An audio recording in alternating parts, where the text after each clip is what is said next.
পটুয়াখালী দক্ষিণ মধ্য বাংলাদেশের একটি জেলা। এটি বরিশাল বিভাগের একটি অংশ। এটি কুয়াকাটা সমুদ্র সৈকতের প্রধান প্রবেশদ্বার। সূর্যোদয় এবং সূর্যাস্ত উভয় দেখার জন্য বিখ্যাত। এটিকে সাগরকন্যা, দ্য ডটার অফ সি বলা হয়। পটুয়াখালী 1 জানুয়ারি 1969 সালে প্রতিষ্ঠিত হয়।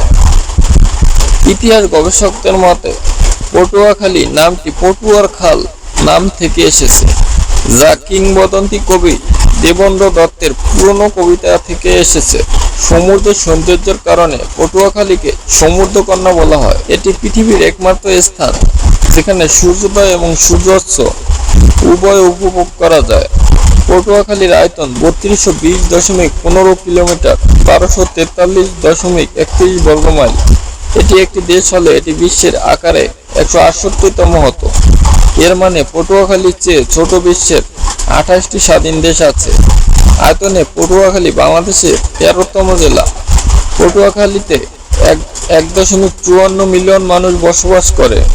এর মানে বিশ্বের 47টি স্বাধীন দেশ আছে যাদের জনসংখ্যা পটুয়াখালীর চেয়ে কম। পটুয়াখালীর জনসংখ্যা বাংলাদেশ 41তম জেলা। পটুয়াখালীর 1 বর্গ কিলোমিটার এলাকায় প্রায় 476 জন মানুষের বসবাস। পটুয়াখালীতে 100 জন মহিলার তুলনায় 103 জন পুরুষ রয়েছে।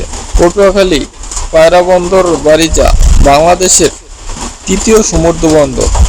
চট্টগ্রাম ও মংলার পরে হওয়ার পরিকল্পনা করা হয়েছে। পটুয়াখালীতে 4টি উপজেলা, 5টি পৌরসভা এবং 72টি ইউনিয়ন রয়েছে।